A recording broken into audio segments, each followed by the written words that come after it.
नमस्कार दोस्तों, आप सभी का स्कोर बूस्टर सीरीज में स्वागत है। आप सभी को इस सीरीज के बारे में काफ़ी जानकारी होगी। जिन जो लोग नए हैं उनको हम बताना चाहते हैं कि इस सीरीज में हम लोग स्टैटिक जीके जीएस को डिस्कस करते हैं और कोशिश करते हैं कि कॉन्सेप्ट जो भी इन्वॉल्व हो उसको भी हम लोग समझें। तो लेक्चर को स्टार्ट करने से पहले आप सभी से रिक्वेस्ट है कि चैनल को सब्सक्राइब कर लीजिए और अपने दोस्तों के साथ भी इस चीज़ को शेयर करिए। तो चलिए दोस्तों, फिर लेक्चर को स्टार्ट करते हैं। नाइट्रोजन साइकिल हम पढ़ेंगे सबसे पहले। तो देखिए, जो न्यूट्रिएंट्स होते हैं जैसे आपके कार्बन हो गए, नाइट्रोजन हो गए, ठीक है, हाइड्रोजन, तो ये डिफरेंट फॉर्म में फ्रॉम दी डिफरेंट फॉर्म, जैसे एयर में है तो एयर से ये वाटर, वाटर से फिर ये ऑर्गेनिज्म, देन अगेन वापस एयर में। ये एक टाइप की कंप्लीट साइकिल है। इसी प्रकार इन न्यूट्रिएंट्स जो हैं इनका भी साइकिल, ये एक साइकिल फॉलो करते हैं। तो आप जानते हैं कि जो एयर है हमारी, एयर में कौन कौन सी गैसेस की कंपोजिशन है। एयर में हमने पहले पढ़ रखा है कि नाइट्रोजन है 78%, ऑक्सीजन 21%, ठीक है, जो कि मेजर कंपोनेंट्स एयर के कंस्टिट्यूट करते हैं। तो यहाँ पे हमको पढ़ना है एयर नाइट्रोजन साइकिल। तो नाइट्रोजन 78% है और आपने पढ़ रखा है कि जो हमारा प्रोटीन होता है, अमीनो एसिड होता है, ये सब नाइट्रोजनस कंपाउंड्स हैं। तो आखिर ये नाइट्रोजन जो एटमॉस्फेयर में प्रेजेंट है, ये हमारी बॉडी तक कैसे आया और ये फिर उसका जो ट्रांसफॉर्मेशन है from the air to our body, ये कैसे हुआ, ये हम नाइट्रोजन साइकिल के द्वारा इस चीज़ को समझेंगे। तो देखिए, सबसे पहले नाइट्रोजन साइकिल में आपको समझना है कि नाइट्रोजन फिक्सेशन क्या होता है। तो नाइट्रोजन फिक्सेशन एक प्रोसेस है जिसमें एटमॉस्फेरिक नाइट्रोजन का कन्वर्जन होता है ammonia, ammonium ion, nitrates and nitrites में। तो जो भी प्रोसेस जिसमें एटमॉस्फेरिक नाइट्रोजन का कन्वर्सन इन चारों कंपाउंड्स में हो, तब उसको बोलेंगे आप नाइट्रोजन फिक्सेशन। और उसके बाद जो प्लांट्स हैं इन नाइट्रेट्स और नाइट्राइट्स का एब्जॉर्प्शन करते हैं। बेसिकली प्लांट्स ज़्यादा बेटर फॉर्म को जो नाइट्रोजन यूटिलाइज करते हैं, that is a NO3 minus nitrates. Nitrates form को प्लांट अच्छे से यूटिलाइज करते हैं और एब्जॉर्ब करते हैं। अब नाइट्रोजन फिक्सेशन तीन टाइप का होता है, तीन तरीके से हो सकता है। एक होता है बायोलॉजिकल फिक्सेशन, जिसमें बायोलॉजिकल जैसा कि नाम से ही पता चल रहा है लिविंग ऑर्गेनिज्म। तो यहाँ पे एटमॉस्फेरिक नाइट्रोजन जो है उसका conversion ammonia and ammonium ion में होगा थ्रू दी लिविंग ऑर्गेनिजम्स। और ये आपके राइजोबियम बैक्टीरिया हैं जो लेगुमिनस प्लांट्स होते हैं, जिसको आपने पढ़ा होगा दलहनी पौधे, तो उसके रूट्स में पाए जाते हैं।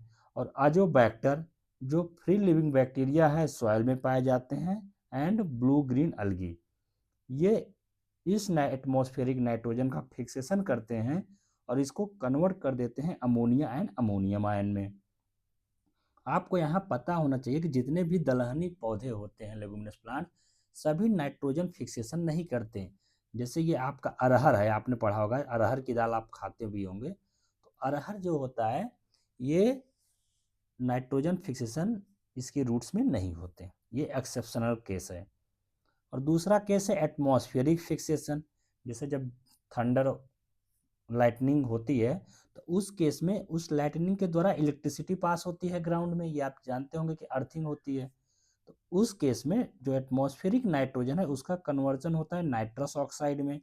और ये नाइट्रस ऑक्साइड आपका वाटर में डिजॉल्व हो जाता है। ये जो N2O है वाटर में डिजॉल्व होकर ये आपका नाइट्रेट्स एंड नाइट्राइट्स फॉर्म करता है।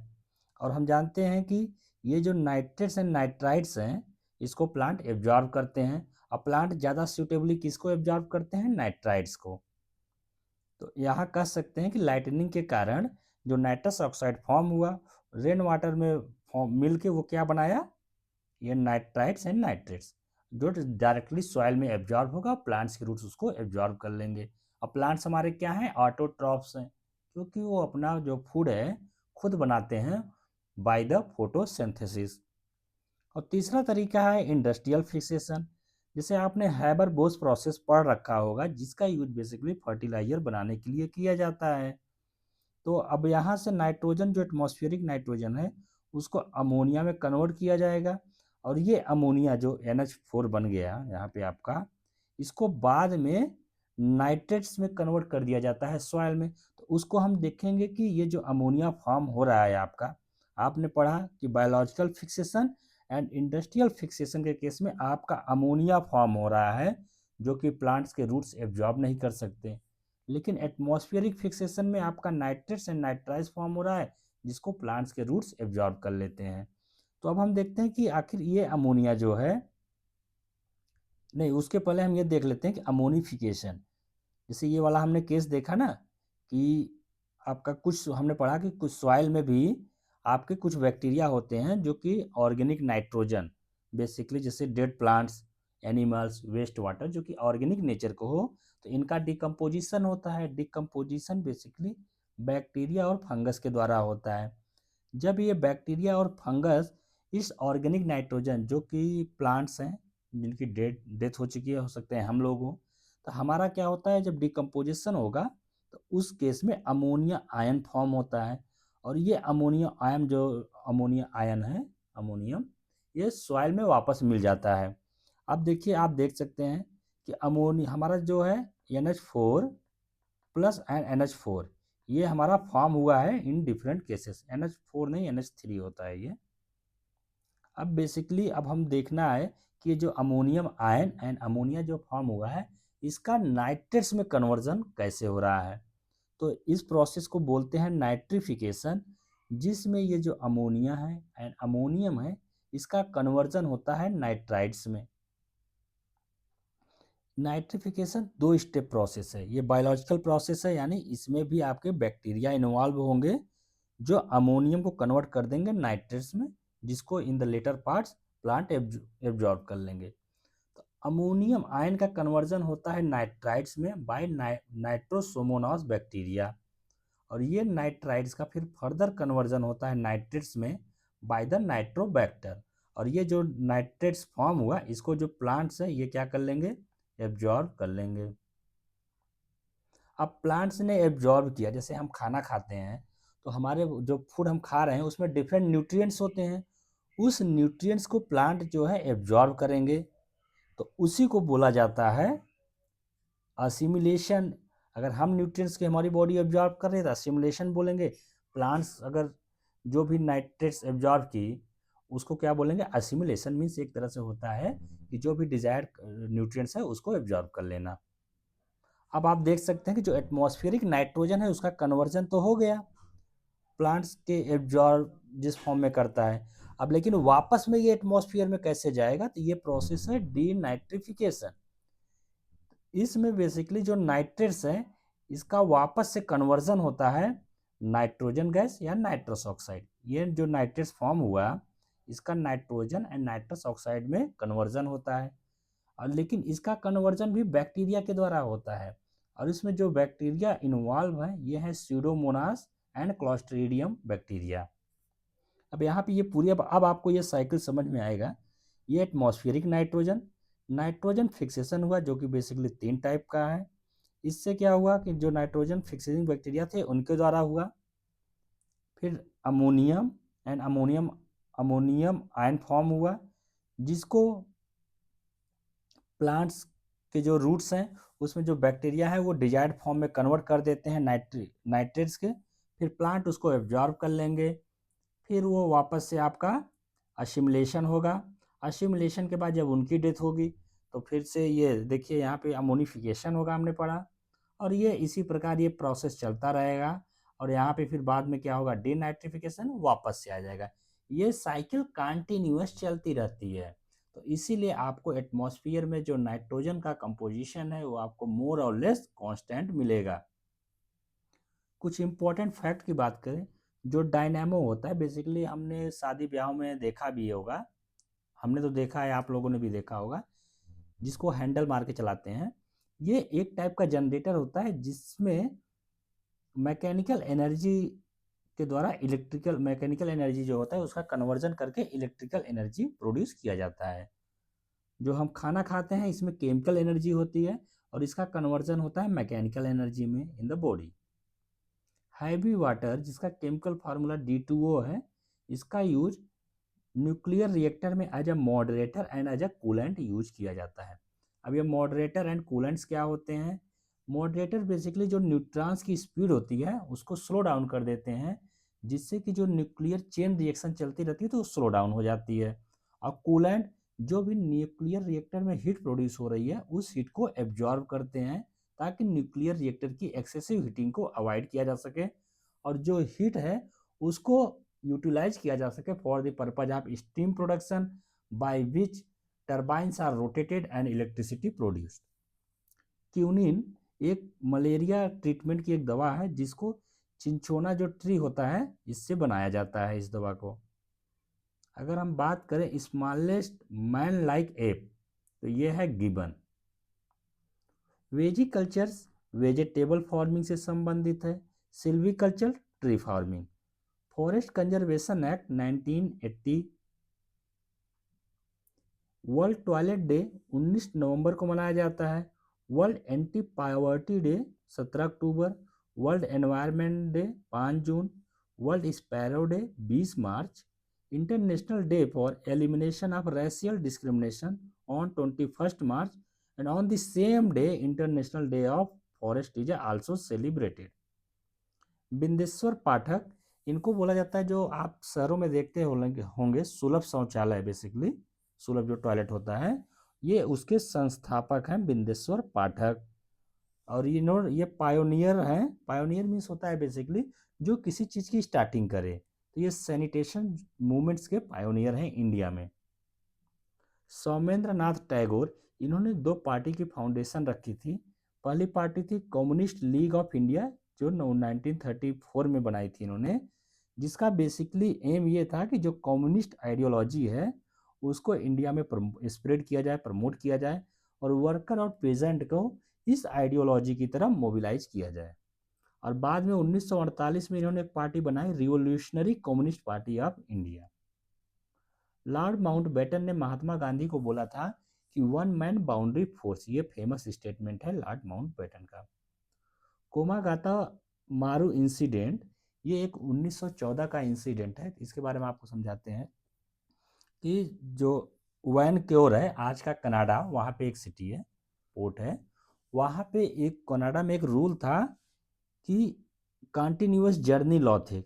वहाँ पे ये कंटिन्यूअस जर्नी लॉ के अकॉर्डिंग अगर कोई पर्सन कनाडा में जा रहा है तो वो अगर जहाँ का नेटिव है वो वहीं से जर्नी स्टार्ट करे और डायरेक्ट जो है वो कनाडा जाए। कोई इनडायरेक्ट जर्नी नहीं अलाउ थी। जैसे अगर इंडियन है तो वो अगर जापान से सोचे कि जापान से जाएं और कनाडा करें तो वो नहीं अलाउ था इस लॉ के अकॉर्डिंग।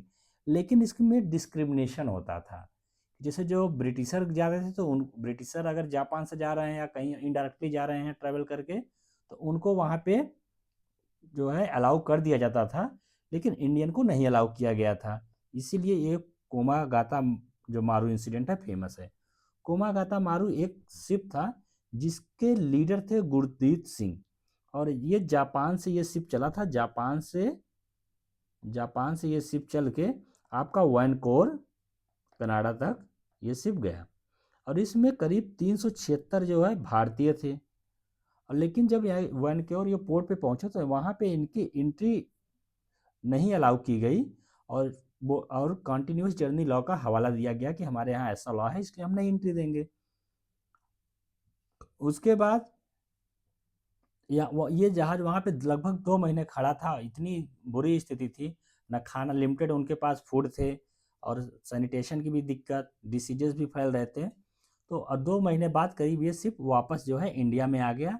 इंडिया में एक पोर्ट है बज कोलकाता में, वहाँ पे ये शिप आया। वहाँ पे जब लोग उतरने लगे तो वहाँ पे जो ब्रिटिशर थे वो इंडियन को मारने लगे, एज ए क्रिमिनल ट्रीट कर रहे थे कि जैसे इन्होंने कुछ गलती कर दी। और जबकि अगर हम जापान से इंडियन जा रहे हैं तो उस टाइम पे कोई ऐसी फैसिलिटी नहीं थी कि इंडिया से डायरेक्टली वैनकोर तक कोई शिप जा रही हो। और हालांकि जब अगर ब्रिटिशर जा रहे थे तो वो कनेडियन अलाउ कर रहे थे। तो इसीलिए ये एक डिस्क्रिमिनेटरी इंसिडेंट था जो कि इंडिया में नेशनलिज्म को और प्रमोट किया और लोगों में एक आक्रोश आ गया। तो यही है। देखिए इसका सिग्निफिकेंस अगर बात करें हम कोमागातो कोमागाता मारू इंसिडेंट की। तो इसने जो एक रेशियल डिस्क्रिमिनेशन था उसको जो है एक्सपोज कर दिया ब्रिटिशर का एज वेल एज कनाडा का, जिससे जो लोगों में नेशनलिज्म की भावना थी ना वो बढ़ गई। Pobitora wild life sanctuary Assam में है, इसको मिनी काजीरंगा भी बोलते हैं। एटॉमिक एनर्जी एक्ट 1962 का है। Weapons of mass destruction act 2005 का। एंशियंट मोनूमेंट्स प्रिजर्वेशन एक्ट 1904 का। Golaknath versus state of Punjab, ये 1967 का सुप्रीम कोर्ट का इसमें एक इम्पॉर्टेंट जजमेंट आया था, जिसने सुप्रीम कोर्ट ने ये बोला कि पार्लियामेंट जो फंडामेंटल राइट्स हैं जो पार्ट 3 में मेंशन है, फंडामेंटल राइट्स आपके पार्ट 3 में आर्टिकल 12 से लेकर 35 तक मेंशन है, इसको अमेंड नहीं कर सकती। और उस टाइम पे जो चीफ जस्टिस ऑफ इंडिया थे के सुब्बा राव थे। मोहम्मद हिदायतुल्लाह ये 1968 से 70 तक भारत के चीफ जस्टिस ऑफ इंडिया थे और ये first Muslim chief justice of India थे। जो वरुण एक्सरसाइज है ये इंडिया और फ्रांस के बीच कंडक्ट की जाती है और ये 2001 से इसकी स्टार्टिंग हुई थी। I2U2 ग्रुप ये बेसिकली 4 कंट्री का एक कोऑपरेशन है, India, Israel, United Arab Emirates and USA। और इन चारों का टारगेट यह है कि इकोनॉमिक कोऑपरेशन कैसा किया जाए, कंट्री में डेवलपमेंट कैसा किया जाए, सिक्योरिटी कैसे प्रमोट की जाए, तो सारे जो मुद्दे हैं आज के उसको डिस्कस किया जाता है इस प्लेटफॉर्म पे। 5 आइज एक ये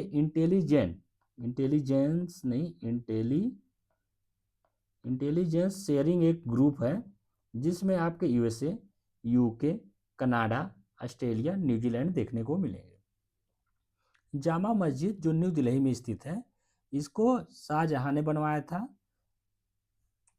1650 से 1656 के बीच में। बाबर एरा मास्क ये बाबर के द्वारा बनवाया गया था। बाबर के जो कमांडर थे मीर बाकी, ये इनकी रिस्पॉन्सिबिलिटी थी और इन्होंने बनवाया under the supervision of Babur. तो मीर बाकी ने जो मास्क बनवाया ये आपके अयोध्या में जो बाबरी मस्जिद है ये बनवाया था। पानीपत हरियाणा में, संभल में आपको देखने को मिलेगा। ग्लोबल फाइनेंशियल स्टेबिलिटी रिपोर्ट ये IMF के द्वारा, इंटरनेशनल मॉनेटरी फंड के द्वारा रिलीज किया जाता है। कुर्दिस्तान एक रीजन है जो बेसिकली टर्की, ये देख सकते हैं टर्की, सीरिया, इराक, ईरान और कुछ पार्ट्स ईरान, आर्मीनिया का लेके ये कुर्दिस्तान रीजन फॉर्म होता है, जहाँ पे एक कुर्द कम्युनिटी जो एथनिक ट्राइबल ग्रुप्स हैं वो रिसाइड करती है और ये एक नोमैडिक ट्राइब है। ट्यूबरक्लोसिस, टीबी आप जानते हैं एक बैक्टीरियल डिसीज है। टीबी इज बैक्टीरियल डिसीज और बैक्टीरिया जो रिस्पॉन्सिबल है इसके लिए उसका नाम है माइकोबैक्टीरियम। इंडिया का टारगेट था अभी तक कि एलिमिनेट करना है टीबी को 2025 तक। अभी आपको बताना है कि इसको कब तक एक्सटेंड किया गया है, लेकिन जो WHO वर्ल्ड हेल्थ ऑर्गेनाइजेशन है इनका टारगेट है टीबी को एलिमिनेट करने का 2030 का। टीबी से संबंधित एक इंडियन गवर्नमेंट का प्रोग्राम है निश्चय पोषण योजना, जिसके अंतर्गत ये रखा गया कि जो टीबी से ग्रसित लोग हैं उनको nutritional and financial supports government of India के द्वारा प्रोवाइड किया जाएगा। वर्ल्ड टीबी डे 24 मार्च को सेलिब्रेट किया जाता है। आर्टिकल 329, जैसा कि आप आर्टिकल अगर 329 आप पढ़ेंगे तो आप ये देखेंगे कि उसमें ये बोला गया है कि कोर्ट जो है इलेक्शन से रिलेटेड जो मैटर्स हैं, डिलिमिटेशन से संबंधित जो मैटर हैं उसमें इंटरफेयर नहीं कर सकती डायरेक्टली, और ओनली करेगी भी तो अगर इलेक्शन पेटिशन डाला जाएगा बाय द कैंडिडेट्स, तभी जो है वो इन मैटर में इन्वॉल्व होंगे। आर्टिकल 329A इसका एडिशन, जैसे ये कैपिटल A में अगर ABC ऐड होता है तो इसका मतलब है कि वो आर्टिकल ओरिजिनल कॉन्स्टिट्यूशन में नहीं था, उसको by the constitutional amendment act के द्वारा उस आर्टिकल को ऐड किया गया है। तो आर्टिकल 329A ये 39th कॉन्स्टिट्यूशनल अमेंडमेंट एक्ट 1975 के द्वारा ऐड किया गया। इसमें ये बोला गया कि जो प्राइम मिनिस्टर का इलेक्शन होता है ये कोर्ट के जुडिशियल रिव्यू के अंतर्गत नहीं आता है। यानी अगर प्राइम मिनिस्टर का इलेक्शन हो गया तो उस केस में अगर कोई धांधली भी हुई है या कुछ डिस्प्यूट्स अराइज हो रहे हैं, तो उस केस में कोर्ट उस मैटर को एंटरटेन नहीं करेगी। और इस प्रोविजन को 44th अमेंडमेंट एक्ट 1978 के द्वारा रिपील कर दिया गया। आर्टिकल 67 में वाइस प्रेसिडेंट जो एक्स ऑफिशियो चेयरपर्सन होते हैं राज्यसभा का, इनके रिमूवल से संबंधित है। इसमें बोला गया है कि वाइस प्रेसिडेंट यानी राज्यसभा के चेयरपर्सन, इनका रिमूवल का जो इनिशिएशन है, स्टार्टिंग है, केवल राज्यसभा में होगा। आप जानते हैं 5th schedule and 6th schedule, ये आपके शेड्यूल एंड ट्राइबल एरिया से संबंधित है, वहाँ पे गवर्नेंस कैसा होगा। तो अगर आप 6th शेड्यूल की बात करें तो इसमें आपके 4 स्टेट आते हैं, और ये मैंने आपको बता रखा है, आपको याद कैसे करना है। तामेमी स्टेट, टी से आपका त्रिपुरा, ए से असम, मे से मेघालय एंड मी से Mizoram. These are the 4 states in which 6th schedule related governance is done. And अगर 5th शेड्यूल की बात करें तो इसमें आपके ये स्टेट्स हैं जो ट्राइबल एरिया से संबंधित है। आंध्र प्रदेश, तेलंगाना, छत्तीसगढ़, गुजरात, हिमाचल प्रदेश, झारखंड, मध्य प्रदेश, महाराष्ट्र, उड़ीसा, राजस्थान। ये आपको सारे स्टेट नहीं पता होना जरूरी नहीं है, बस आपको थोड़ा रफली आइडिया होना चाहिए कि इन स्टेट्स में ट्राइबल पॉपुलेशन है, इसलिए यहाँ पे 5th शेड्यूल अप्लीकेबल्स है। 42nd कॉन्स्टिट्यूशनल अमेंडमेंट एक्ट 1976, इस अमेंडमेंट को जो है मिनी कॉन्स्टिट्यूशन भी बोला जाता है, क्योंकि इस अमेंडमेंट के द्वारा इतने ज़्यादा प्रोविजन में चेंजेस किए गए थे कि अगर आप पढ़ेंगे चेंजेस ना, आप देखेंगे maximum changes by 42nd amendment act के द्वारा ही लाया गया है। तो इसमें एक तो चेंजेस था आपका कि कुछ सब्जेक्ट थे, जैसे education, forest, weight and measures, protection of wild animals and birds, administration of justice, ये पहले आपके स्टेट लिस्ट में थे, तो इसको किस में ऐड कर दिया गया, कॉन्करेंट लिस्ट में। जो 7th शेड्यूल है जिसमें डिफरेंट लिस्ट मेंशन है, central list, state list and concurrent list. Article 39A ये free legal aid and equal justice से संबंधित है। Article 43A worker participation in the management. Article 48A environment protection. अब preamble में 3 word add किए गए, socialist, secular, integrity, तो आप इसको याद कर लीजिए, सिस।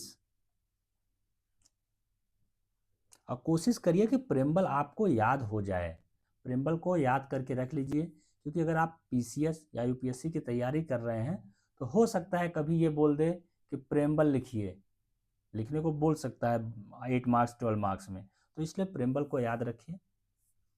गोरिल्ला वर्सेस चिंपैंजी का अगर हम कंपेरिजन करें तो जो गोरिल्ला है इनका लाइफ स्पैन ज़्यादा होता है कंपेयर टू दी चिंपैंजी, और इनका वेट भी ज़्यादा होता है, लेकिन इनका जो आईक्यू लेवल होता है गोरिल्ला का, ये कम होता है कंपेयर टू दी चिंपैंजी।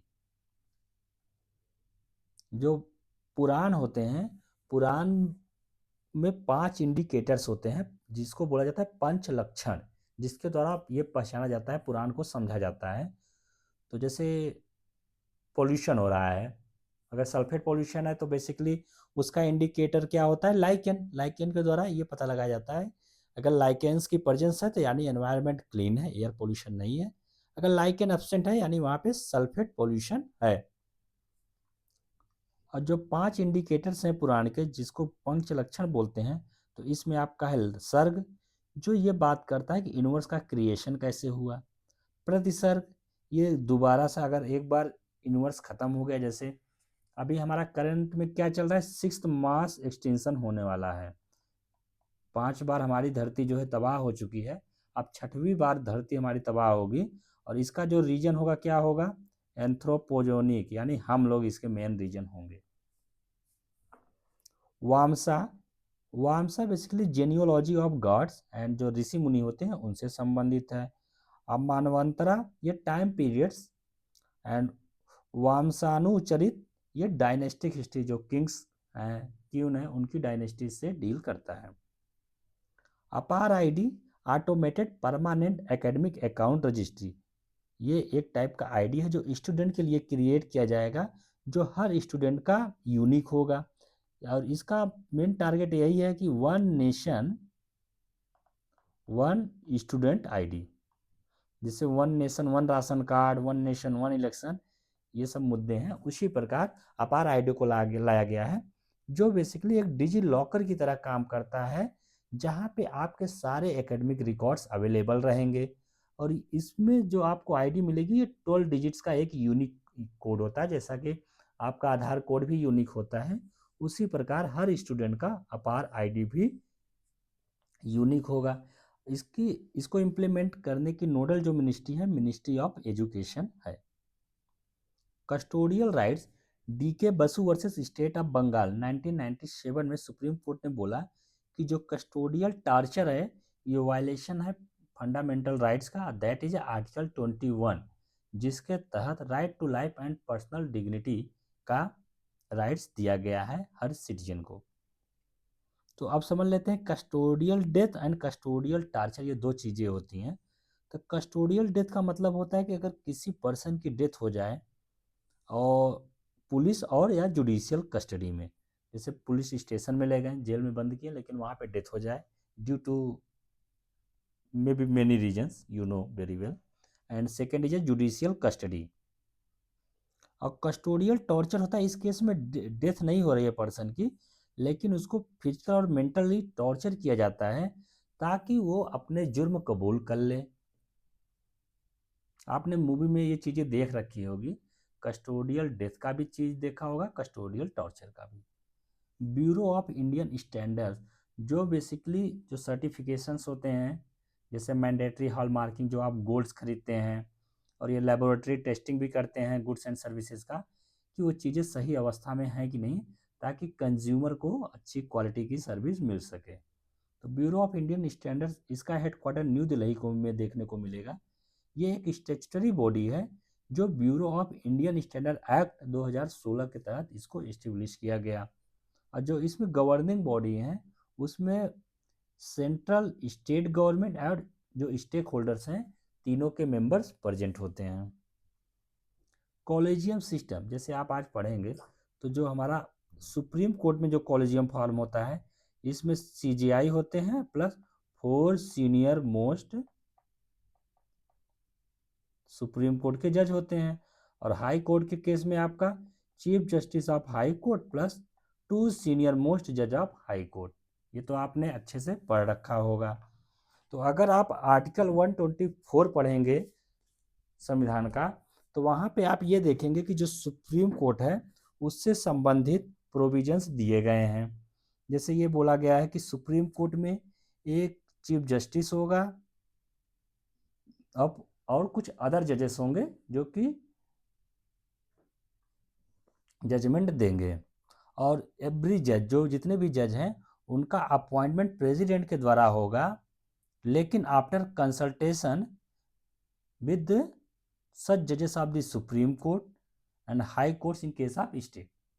तो अब यही बात उठा कि जब संविधान इफेक्ट में आया, तो ये बात उठा कि ये जो कंसल्टेशन है प्रेसिडेंट से, प्रेसिडेंट का कंसल्टेशन जो जुडिशरी से है, ये मैंडेटरी है कि नॉन मैंडेटरी है। तो इसके लिए डिफरेंट केसेस चलें, जो बेसिकली 3 जज केसेस आप सुन रखे होंगे। तो पहला जज case SP Gupta versus union of India 1981 का है, जिसमें सुप्रीम कोर्ट ने बोला कि जो प्रेसिडेंट कंसल्टेशन करेंगे with the judiciary, that is specifically chief justice of India, that will be the optional not mandatory.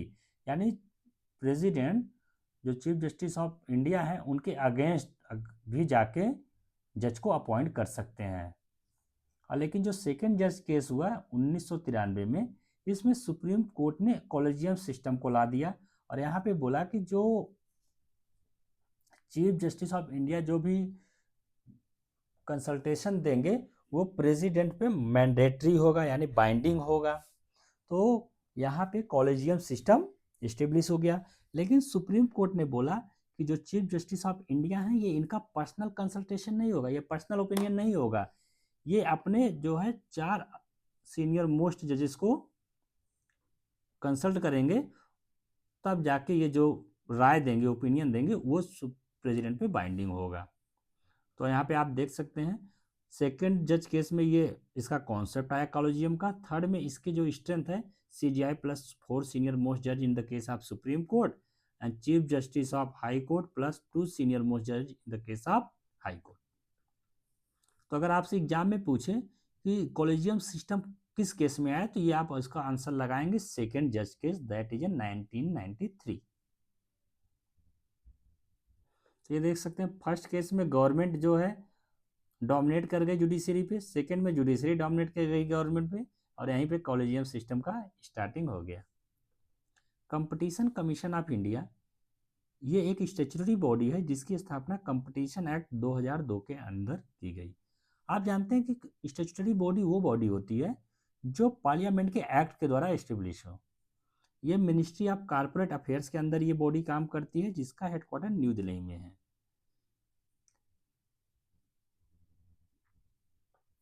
और ये कमेटी बेसिकली राघवन कमेटी थी, उस कमेटी के रिकमेंडेशन पे इस कमीशन को एस्टेब्लिश किया गया है। इसमें चेयरपर्सन और अप टू 6 मेंबर्स होते हैं और जिनके पास एक्सपर्टीज होती है in the case of law, economics, finance etcetera, कम से कम 15 साल का। क्वाड एक सिक्योरिटी डायलॉग्स है जिसमें India, USA, Japan and Australia शामिल है। और क्वाड का कॉन्सेप्ट शिंजो अबे ने दिया था। क्वाड में जो ये 4 कंट्री हैं ये वर्ल्ड की टोटल लगभग 24% वर्ल्ड पॉपुलेशन शेयर करती हैं, 35% global GDP and 18% global trade. एक विलियमसन टाउन डिक्लेरेशन है 2023 का, जहाँ पे ये बोला गया कि ये चारों जो कंट्री हैं फोकस करेंगी सस्टेनेबल एनर्जी और कैसे एनवायरनमेंट को कूल किया जाए, जो कूलिंग सिस्टम्स हैं, क्योंकि ग्लोबल वार्मिंग के कारण अर्थ का टेम्परेचर जो एवरेज टेम्परेचर है वो बढ़ रहा है, तो उसको कैसे कम किया जा सकता है उस पर ये फोकस करता है। और इनके बीच में, इन चारों कंट्री के बीच में एक नेवल एक्सरसाइज होती है जिसको बोलते हैं मालाबार एक्सरसाइज, जिसकी शुरुआत 1992 से हुई। अब जो सुप्रीम कोर्ट और हाई कोर्ट के जो जज होते हैं इनके रिमूवल कैसे होंगे, तो इसको अगर हमको समझना है, जैसे अभी जज के रिमूवल का केस अभी रिसेंट में न्यूज में था, आपने सुना भी होगा, तो आपको नाम बताना है कि वो कौन जज थे जिनके अगेंस्ट रिमूवल लाने की बात की गई, जहाँ पे नोटों की गड्डी मिली थी। मोशन, सबसे पहले जज के रिमूवल के लिए एक मोशन लाया जाता है। अगर ये मोशन लोकसभा में लाना है तो वहाँ पे जो 100 मेंबर ऑफ पार्लियामेंट है उस मोशन को सपोर्ट करें, और राज्यसभा में लाया जाए तो वहाँ पे 50 मेंबर को सपोर्ट करना होता है। तो मोशन मतलब यही हो गया कि जैसे आपके क्लास मॉनिटर है, आपको उससे हटाना है, तो आप क्या करेंगे, वहाँ पे जो है मेजॉरिटी वोट देखेंगे, तो उसके लिए सबसे पहले आप एक क्या लाएंगे, एक सपोर्ट आपको हासिल करना होगा। तो यहाँ पे जो है लोकसभा के केस में 100 सपोर्ट है, राज्यसभा के केस में 50 है। और ये सपोर्ट होने के बाद ये अपना मोशन स्पीकर अगर केस है लोकसभा का और चेयरमैन अगर केस है राज्यसभा का, उनको सबमिट करेंगे। और स्पीकर और चेयरमैन चाहे तो उस मोशन को एक्सेप्ट करें, चाहे तो रिजेक्ट करें, ये उनकी पावर है। और अगर मोशन एक्सेप्ट हो जाता है तो उस केस में एक इंक्वायरी कमेटी फॉर्म होती है जो 3 मेंबर कमेटी है, जिसमें चीफ जस्टिस ऑफ इंडिया होते हैं या तो उनके बिहाफ पे कोई सुप्रीम कोर्ट का जज होगा, और chief justice of high court होंगे, और डिस्टिंग्विश्ड जूरिस्ट जो स्पेशलिस्ट हो जूरिस्ट केसेस में। और इसके बाद ये कमेटी इंक्वायरी करेगी। अगर ये कमेटी ये पाती है कि हाँ जो चार्जेस लगे हैं अगेंस्ट द जज are the valid, then they will submit their reports to the parliament. उसके बाद पार्लियामेंट में वोटिंग होगी, और ये वोटिंग स्पेशल मेजॉरिटी से पास होनी चाहिए। मेजॉरिटी ऑफ टोटल मेंबरशिप जो हाउस की है plus 2/3 members present and voting. और अगर ये स्पेशल मेजॉरिटी से ये मोशन पास हो जाता है तो उसके बाद प्रेसिडेंट जो है वहाँ पे साइन करते हैं, और फिर उसके बाद गैजेट में नोटिफिकेशन आ जाता है कि द कंसर्न जज is removed. World happiness report, world happiness report इसको united nation sustainable development solution network publish करता है। ये करीब 150 प्लस अधिक कंट्री को सर्वे किया जाता है ऑन दी दीज बेसिस, यानी वहाँ पे सोशल सपोर्ट कैसा है, income, health, freedom, generosity, absence of corruption, these are the parameters which are used for the calculating the rankings of countries for बीच वर्ल्ड हैप्पीनेस रिपोर्ट पब्लिश। और इसमें जो ये पैरामीटर्स हैं इसका 3 साल का एवरेज डेटा लिया जाता है, लास्ट 3 ईयर का, और उसके बाद इस रिपोर्ट को पब्लिश किया जाता है। सी फोम, जैसे आप साबुन डालते हैं बकेट में कपड़े धुलने के लिए पाउडर का, तो आप देखते होंगे कि जब आप कपड़े भिगोते हैं तो वहाँ से झाग निकलता है। उसी प्रकार का सी फोम है जो कि बेसिकली एक टाइप का झाग है, फॉर्मेशन। और ये फॉर्म इसलिए होता है क्योंकि जो सी है ना वहाँ पे ऑर्गेनिक मैटर्स हैं जैसे प्लैंकटन, एल्गी, फाइटोप्लैंकटन, और जो विंड और वेव एक्शन के कारण जब ये आपस में टकराते हैं तो इसके कारण बबल्स और फोम का फॉर्मेशन होता है बीचेस पे, जो कि आप अगर बीच एरिया में आपने विजिट किया होगा तो आप जरूर देखे भी होंगे। पिग्मेलियन इफेक्ट ये बोला जाता है कि अगर हाई एक्सपेक्टेशन रहेगा तो बेटर परफॉर्मेंस आएगा, और अगर लो एक्सपेक्टेशन है तो पुअर परफॉर्मेंस आएगा। ये आप अपनी फैमिली में भी देखते होंगे कि हो सकता है कि आपके पेरेंट्स जो हैं, अब आप लोग 3-4 भाई हो बहन हो, तो हो सकता है कि आपके पेरेंट्स ऐसा तो है नहीं सभी से बराबर एक्सपेक्टेशन करेंगे। हो सकता है किसी से ज़्यादा एक्सपेक्टेशन करें, किसी से कम करें। अब इस केस में पिग्मेलियन इफेक्ट में क्या होता है कि जिससे ज़्यादा एक्सपेक्टेशन कर रहे हैं ना तो बेटर परफॉर्मेंस देगा, क्योंकि उसको एक इनर मोटिवेशन आएगा कि मुझसे ज़्यादा एक्सपेक्टेशन की जा रही है। और जबकि जिससे एक्सपेक्टेशन नहीं की जा रही है तो वो ज़्यादा मोटिवेटेड नहीं रहेगा और उससे परफॉर्मेंस लो आएगी। ये एक टाइप का आपका साइकोलॉजिकल कॉन्सेप्ट है, ठीक है, ये साइकोलॉजिकल कॉन्सेप्ट है, पूरा माइंड का खेल है। जजमानी सिस्टम, जो प्री कॉलोनियल जो इंडिया था उस टाइम पे जो विलेजेस थे वहाँ पे ये सिस्टम प्रीवैलेंट था, जिसमें जो डिफरेंट कम्युनिटीज़ होती हैं जैसे बार्बर, कारपेंटर्स, तो ये लोग अपनी सर्विसेज प्रोवाइड करते थे खास तौर से लैंड ओनर्स को, ब्राह्मण को, और उसके बदले इनको कैश तो नहीं दिया जाता था, कैश न देके काइंड में पेमेंट किया जाता था। और काइंड में जो पेमेंट होता था बेसिकली जैसे जो क्रॉप फूड ग्रेन्स हैं, जो क्रॉप्स में जो शेयर है वो दे दिया जाता था। जैसे अगर आप अपने पेरेंट्स से पूछेंगे या आपके दादा दादी होंगे तो पूछेंगे तो उनको शायद इसका आइडिया होगा कि पहले जो है गांव में लोग जैसे बाल कटवा रहे हैं तो बाल कटाने के बाद पैसा न दे के अनाज दे देते थे। तो ये हो गया आपका जजमानी सिस्टम।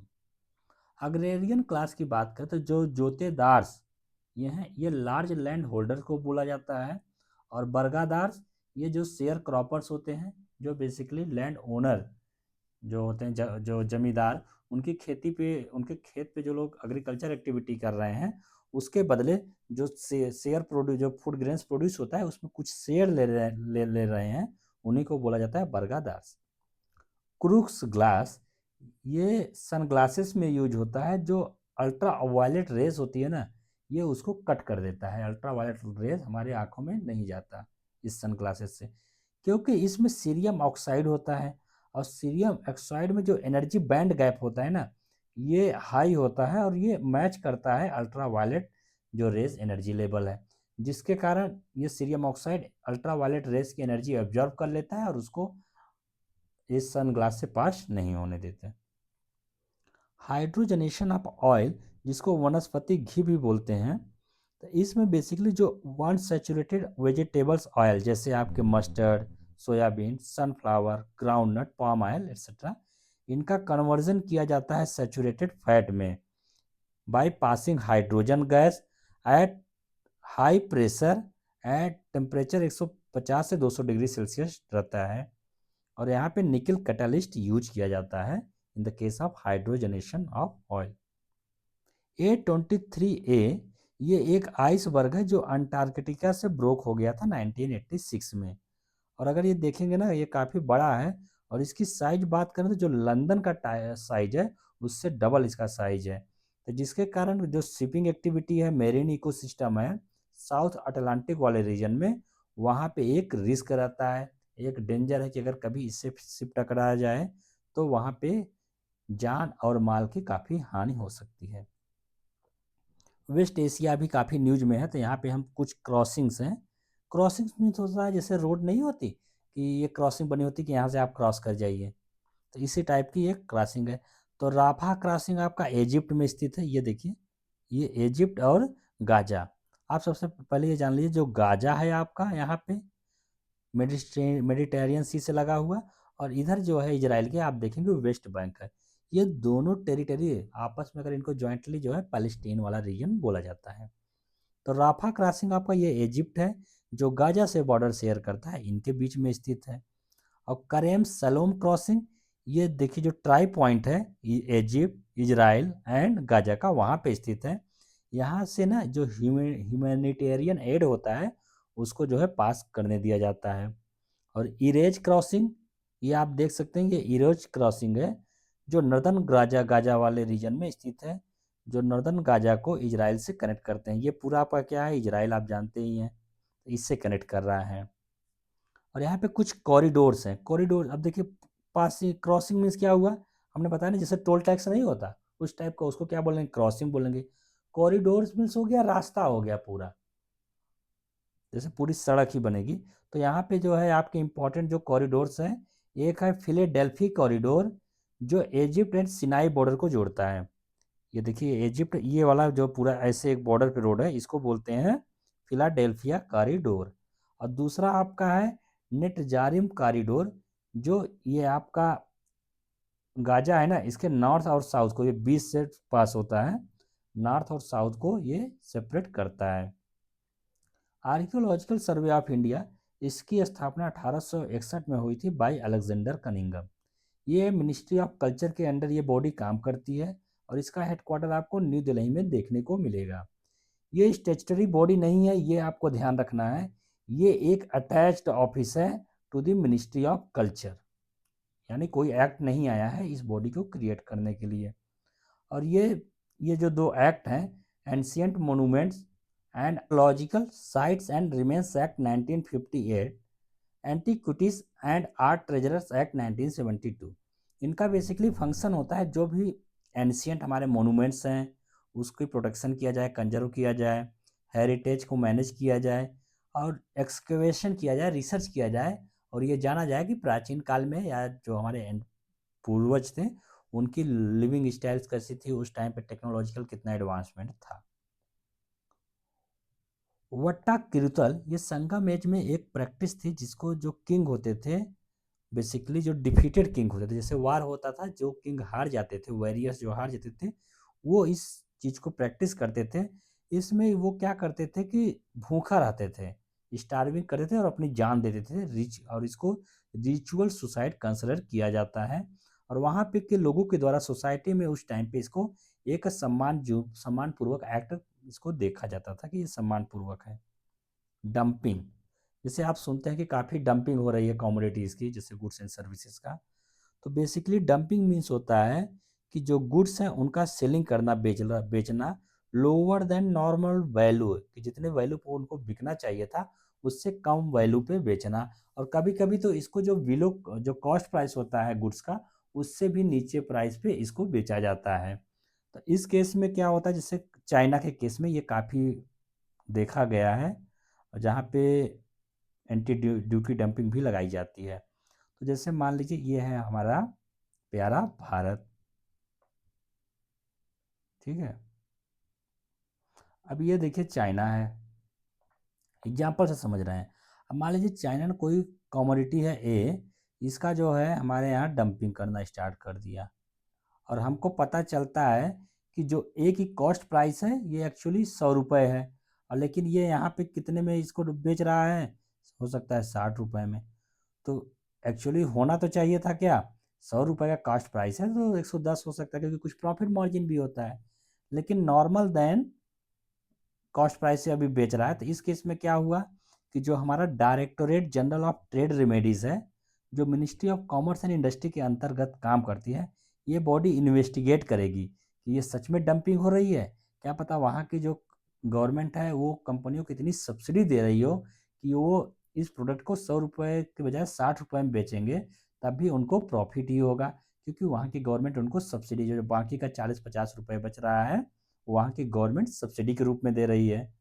और ये बॉडी सेफगार्ड मेजर्स क्या लिए जाएं अगर डंपिंग हो रही है तब उसको इन्वेस्टिगेट करती है और रिकमेंड करती है।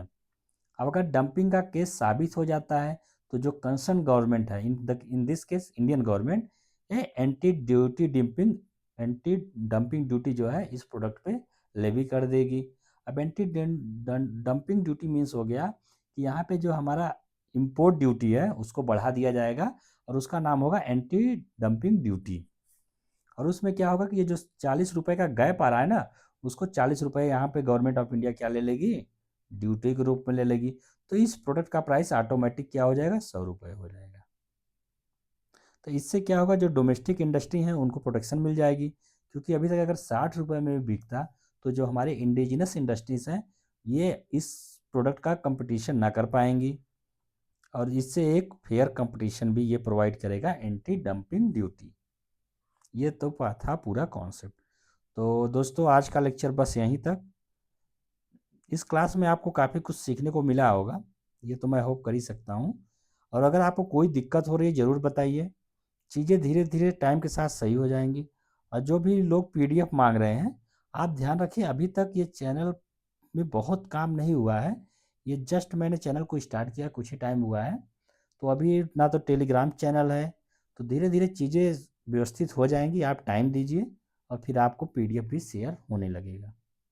तो चलिए दोस्तों, आप पढ़ाई करते रहिए और जो भी डाउट्स हो आप प्लीज़, मैं रिक्वेस्ट है हम्बल कि आप उसको कमेंट बॉक्स में पूछिए, क्योंकि बिना डाउट्स अगर रिजॉल्व किए हुए क्लास को छोड़ देना अच्छी बात नहीं है। तो चलिए दोस्तों, कल मिलते हैं इसी टाइम पे, तब तक के लिए बाय बाय, टेक केयर।